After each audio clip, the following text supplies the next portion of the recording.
Hello, I'm Scott Manley. Well, not really. Scott Manley would have not built a rocket such as this. His would have been thought out and fun. No, but much like our YouTube hero, he would not leave his best Kerbals stranded on the moon, and this rocket is my solution to that problem.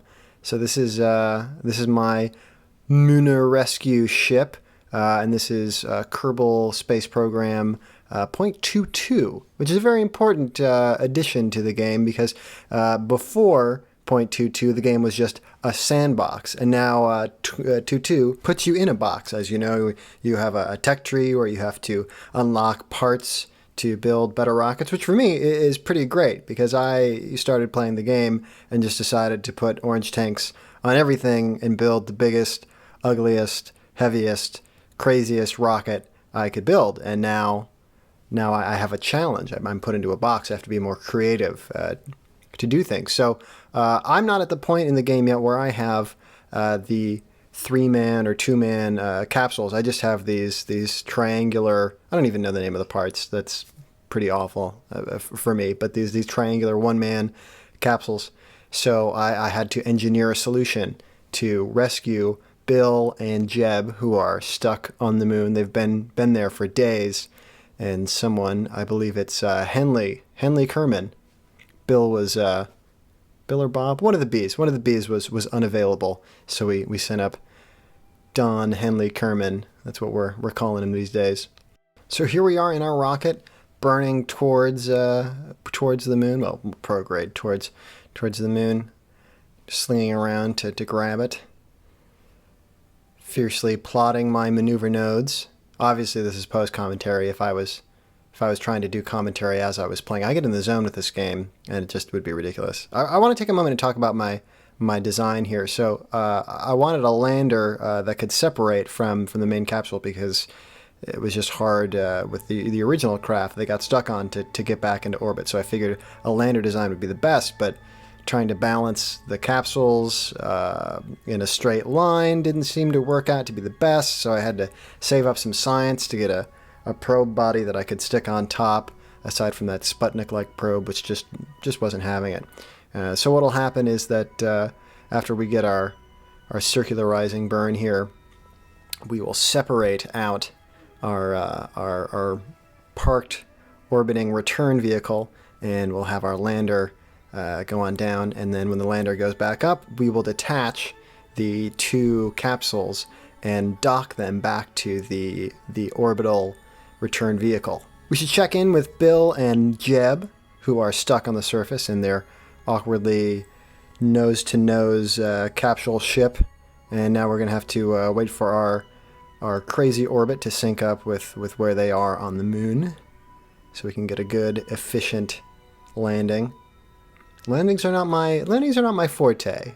To be honest, a lot of things are not my forte in this game. 2-2 has gotten me back to not using mechanical Jeb, and I feel like I do okay. But and that's okay now that I'm not building these crazy, ridiculous rockets that my computer just cannot handle all the physics and run at 5 frames, 5 seconds for 1 frame. So now we're plotting our descent to the moon to rescue our brave Kerbal Knots. Is that what we're calling them? Are we calling them Kerbal Knots? I think it's Scribble Knots. You're really good at this, man. You should really keep narrating and thinking of things. I'm just gonna leave that in. Oh, and here's the landing. The beautiful, beautiful landing. I'm really concerned about fuel at this point because my previous attempt at the moon got our Kerbal stranded because the lander was too heavy, and I had to divert some fuel from the return vehicle. So I'm looking at my fuel gauge at this point, and I'm very, very concerned that I will not be able to make a rendezvous with our return vehicle. But there we have. We've touched down. So let's get back to Bill and Jeb. And we still have a little bit of fuel left with them, but not enough. The ship is too heavy to get back to Kerbin or to get into any decent orbit. So we will just fly over with the fuel that's left in a very, very inefficient fashion. I don't know why I didn't plan my traveling burn a little bit better, but there we are. Notice the nose-to-nose design of that ship. I wanted to send two Kerbals to the moon. I wanted to make it so that way, if they starved, at least one could eat the other, which may need to happen in space. You never know. Desperate times. Oh, and a little bit of a bounce. That would not. And that's even worse. The judges would not like this if Kerbal Space Program was an Olympic sport. And here we have Bill smashing back into the surface of the moon, but we finally get him into his capsule. And Jeb not sticking the landing either. They've been on the moon. There's been some atrophy. It's they need to get back to their home planet. So we're waiting again for our orbit to match up with where we are on the moon. And my speeding up of the game is giving me motion sickness. Now we are lowering our orbit to ease my fears about not being able to rendezvous with that return ship. But our brave heroes take off anyway. Jeb is pretty sure that we can make it. Although he is technically not piloting. There is a small probe body on that center tank just to make things a little more even. And in my tests, I was not too happy with the off-center control. So this is an unmanned vessel. We are leaving this up to the people at Mission Control. Jeb is not very happy, although he's getting rescued, so he's okay with it. If it means that he can once again burn through the atmosphere of Kerbin, then he is fine with it. At this point, I am very confused because my prograde and retrograde have somehow switched, which in hindsight now I can tell that it's because I'm locked on the target and we're facing in different directions. But at the time, it was very, very confusing, and I was not very happy because, again, very, very concerned about fuel. Because I don't plan these things. I don't calculate the delta V and all these things. I don't know if many people do, but I definitely don't. I just build stuff. I've been playing for pretty much nonstop since I got this months ago, and I feel like I can throw, at least within the sphere of influence of the home planet, I can eyeball most of the things that I need to do, except for obviously the original moon landing.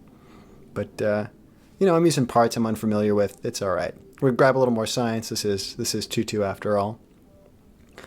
Now we're going to catch up with our return vehicle.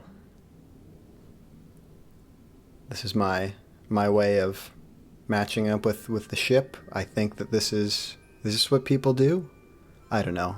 I went to art school, so I have no idea if this is the way, but this is the way I do it, and it seems to work out.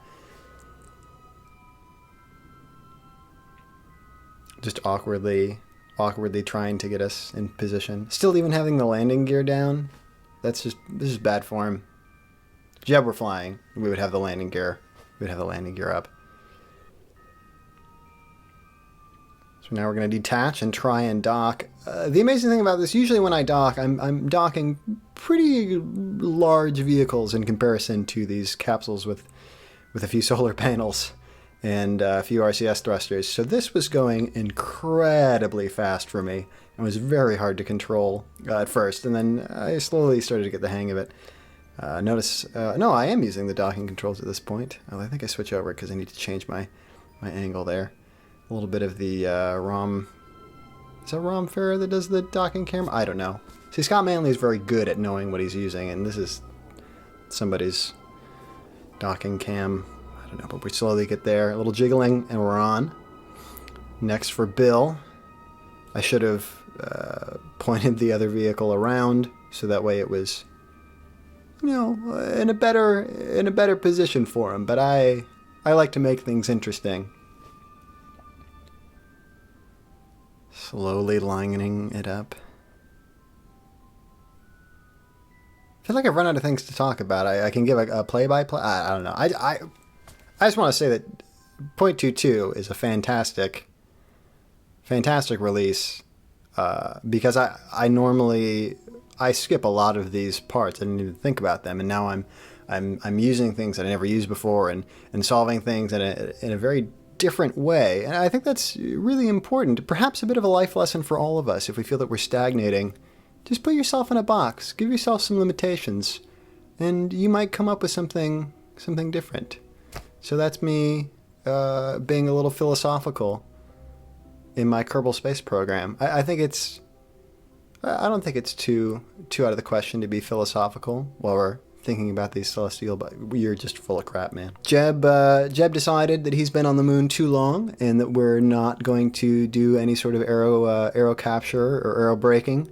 We're just going to go straight for it, get right down to the thicker part of the atmosphere and get home, because he's been up there for a long, long time. Got some nice fireworks and my mail app bouncing down at the bottom of the screen. Very, very professional here for my first video. Making sure our Apple apps is getting down, and there it goes. So we're doing pretty okay. We just have to make sure that when they fully deploy, they don't rip the two other pods off. So we'll fire up the engines a bit. Success. I am just thrilled at this point. And there we are. We'll have somebody get out, maybe do a little science, try and squeeze out as much as we can. But successful mission with our hodgepodge pods. Thanks for watching.